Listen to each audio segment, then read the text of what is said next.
Hello दोस्तों, स्वागत है आप सभी का एडवांस एक्सेल के डे 8 में। तो डे 8 के अंदर आज हम सीखने वाले हैं text to column and flash fill. तो बिना किसी देरी के चलते हैं अपने कंप्यूटर की स्क्रीन पर और सीखते हैं text to column and flash fill.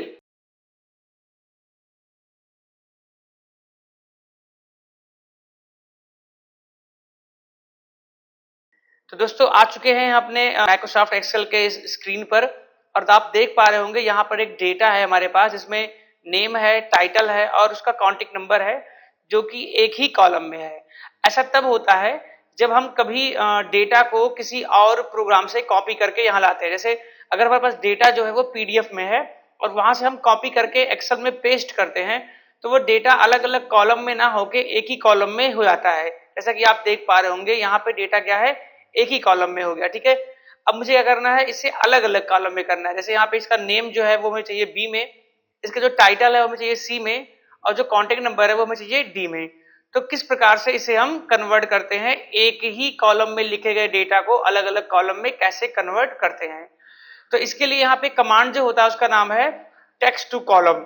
ये कहाँ पे होता है, तो ये आपके डेटा टैब के अंदर यहाँ पे दिखता है टेक्स्ट टू कॉलम्स नाम से। ठीक है, तो यहाँ पे हम इसका प्रयोग करने वाले हैं। कैसे प्रयोग करते हैं, पहले अपने डेटा को सेलेक्ट करेंगे। सेलेक्ट करने के बाद हम आएंगे टेक्स्ट टू कॉलम पे क्लिक करेंगे। अब यहाँ पे एक डायलॉग बॉक्स ओपन हो गया है।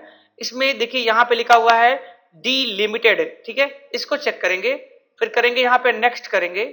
नेक्स्ट करने के बाद देखिए यहाँ पे आपको एक स्पेशल कैरेक्टर सेलेक्ट करना होगा जो नेम, टाइटल और कॉन्टेक्ट नंबर के बीच में एज ए सेपरेटर यूज हुआ है। जैसे अगर यहाँ पे कॉमा होता तो हम यहाँ पे कॉमा को सेलेक्ट करते। ठीक है, कॉमा यहाँ पे नहीं है तो हम यहाँ पे है, यहाँ पे दिख रहा है कॉमा, इसको हटा के हम कॉमा सेलेक्ट करते। ठीक है, यहाँ पे स्पेस लगा हुआ है इसलिए हम स्पेस को सेलेक्ट कर रहे हैं।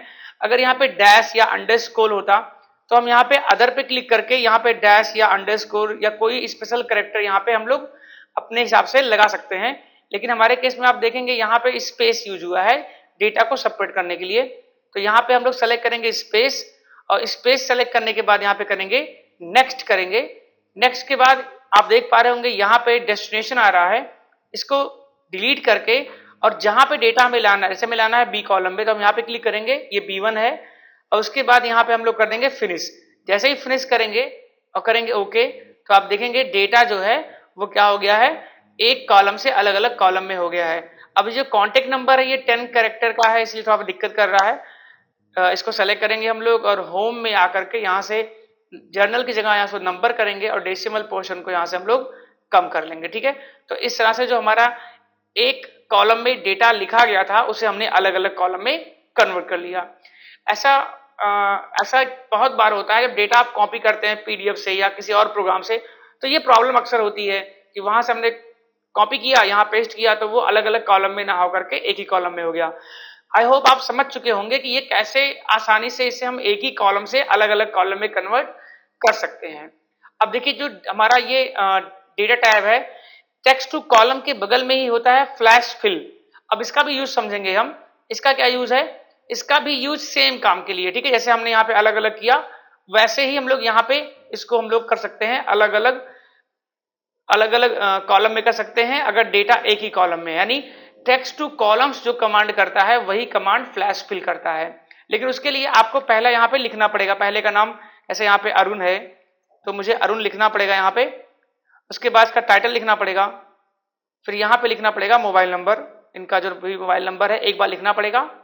फिर सेलेक्ट करेंगे इस पूरे को और फ्लैश फिल पे क्लिक करेंगे, देखिए सभी का नेम आ गया। टाइटल सेलेक्ट करेंगे, फ्लैश फिल पे क्लिक करेंगे, टाइटल आ गया। कॉन्टेक्ट नंबर सेलेक्ट करेंगे, फ्लैश फिल पे क्लिक करेंगे तो कॉन्टेक्ट नंबर आ चुका है। तो फ्लैश फिल से आपने बहुत ही जल्दी कर लिया और टेक्स्ट टू कॉलम में वही चीज थोड़ा सा इजी वे में ना होकर के स्टेप बाय स्टेप में हुआ। और फ्लैश फिल से मैंने क्या किया, एक ही क्लिक करके डेटा को मैंने अलग अलग कॉलम में कर दिया। तो ये जो कमांड आप देख रहे हैं ये बहुत ही यूजफुल कमांड है। इसका यूज बहुत ज्यादा होता है जब डेटा को हम लोग कॉपी करके एक्सेल में लाते हैं और वो एक ही कॉलम में जाता है, तब इस केस में बहुत समस्या होती है कि कैसे उस डेटा को अलग अलग कॉलम में किया जाए। इस वीडियो को देखने के बाद आपको समझ में आ गया होगा कि अगर डेटा एक ही कॉलम में है तो उसे अलग अलग कॉलम में कैसे करते हैं। ऐसे ही आसान, बहुत ही इजी टिप्स एंड ट्रिक्स को जानने के लिए हमें फॉलो किए रहिए। मिलते हैं अगले वीडियो में, तब तक के लिए जय हिंद, जय भारत।